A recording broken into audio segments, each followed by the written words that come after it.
선생님, 이 영상 보세요. 시야에 이렇게 날파리 같이 날아다니는데 이게 도대체 무슨 현상이에요? 이거를 비문증이라고 합니다. 비문증이요?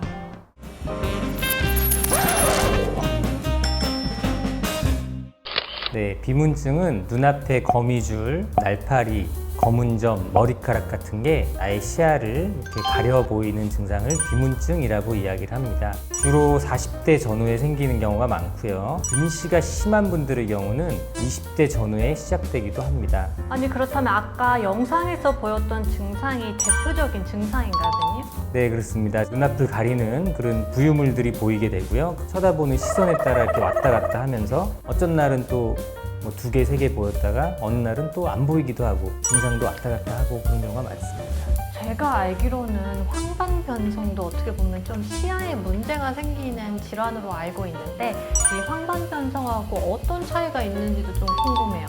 황반변성은 기본적으로 이제 연세가 많으신 분들에서 중심 시야가 완전히 망가지는 그런 굉장히 무서운 병이 황반변성이고요. 비문증은 10명 중에 5명, 많게는 7명까지 경험하게 된다고 해요. 그래서 정말 흔한 증상이네요. 그렇습니다. 이거는 굉장히 흔한 그런 증상이라고 볼 수 있습니다. 이 사람의 눈에는 투명한 젤리처럼 생긴 이 유리체라는 게 있습니다. 이 유리체는 시간이 지나면서 물로 바뀌게 됩니다. 이런 현상을 저희가 유리체 액화 현상이라고 합니다. 그런데 젤리가 물로 바뀌는 과정에서 이 망막 부착면에 이 유리체가 떨어지는 현상을 후유리체 박리 현상이라고 합니다. 그런데 후유리체 박리가 망막과 유리체가 깔끔하게 분리가 되면 유리체에 부유물이나 이런 게 생기지 않겠지만 실제로는 소량의 출혈이 나는 경우도 있고요. 아니면 정상적인 망막이나 신경의 조직이 떨어져 나와서 부유물을 형성하게 돼서 그것이 바로 이제 날파리나 뭐 이런 뭐 거미줄 뭐 이런 것처럼 보여지게 되는 겁니다.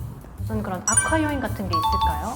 눈을 막 많이 비비는 분들이 있어요. 꾹꾹 누르고 이렇게 막 누르고 이런 분들은 또 유리체 박리가 좀 이렇게 굉장히 터프하게 이루어지거든요. 실제로 보면 비문증도 많이 나타나고 망막 열공이나 뭐 망막 박리 같이 무서운 병을 동반한 그런 비문증을 유발하기도 하죠. 보통 비문증은 이제 자연 치유가 가능하지만 꼭 치료해야 하는 비문증이 있다면 어떤 상황이고 또 어떻게 치료해야 되는지 궁금해요. 진료를 해보면 약 한 80% 정도는 자연적인 노화에 의해 생성되는 생리적인 비문증이라고 해요. 그럼 그런 경우는 대개는 치료 없이도 좋아지는 경우도 많고 그렇지만 나머지 한 적게는 한 10%에서 한 20% 정도는 병적인 비문증인 경우가 있습니다. 결국은 망막 정밀 검사를 받으셔야 돼요. 망막 정밀 검사는 혈관 터진 데 있는지 망막 내에 출혈이 있는지 이런 거를 확인해서 그거에 맞춰서 이제 레이저 치료나 뭐 필요하면 수술 같은 거를 하게 되고요. 자연 치유가 된다면은 언제쯤 이게 치유가 되나요? 이거는 사람마다 굉장히 틀려요. 그래서 나의 그 비문증이 있는 위치, 나의 시야의 아주 정중앙에 있는 경우는 굉장히 불편하죠. 근데 시간이 지나면 이게 이제 자연스럽게 나의 시야의 주변부로 빠지는 경우도 있고요. 또 이제 환자분들이 적응하는 거죠. 익숙해지고 맨날 보던 거니까 굉장히 불편하던 거를 그다지 불편하지 않게 인식하게 되는 거죠. 비문증 자연 치유가 된다고 했지만 이 비문증의 증상 때문에 너무 힘든 분들은 어떻게 치료를 받을 수 있을까요? 또 생리적인 비문증 수준이라고 하더라도 환자분들이 굉장히 불편해하는 경우는 실제로 그 부유물을 제거하려는 시도도 있습니다. 근데 시술하고 나서 이 비문증 증상이 더 심해지거나 아니면 진짜요? 합병증이 발생되는 경우도 사실 많이 있기 때문에 수술적 치료가 표준 치료로는 인정받고 있지는 못하고 있습니다. 아직. 비문증이 안 생기는 게 제일 좋은 거잖아요, 네, 네, 선생님. 네, 네. 이걸 좀 어떻게 안 생기게 할 수 있을까요? 우리나라에 근시 환자가 굉장히 많죠. 근시 심한 분들은 이 후유리체 박리가 오면서 비문증 생기는 경우가 굉장히 사실 많고 어린 아이 때부터 이 근시가 이제 초고도 근시로 이렇게 가는 거를 사실 좀 막아줘야 될 필요가 있어요. 그래서 드립 렌즈 같은 거를 해서 초고도 근시로 아이들이 성장하지 않게끔 막아주는 노력이 이제 필요할 것 같고요. 또 뭐 어디 보면 뭐 눈 마사지 한다 그래서 뭐 꾹꾹 누르시는 분들 계신데 망막과 유리체 건강에 굉장히 안 좋기 때문에 그런 거는 절대 하시면 안 될 것 같습니다.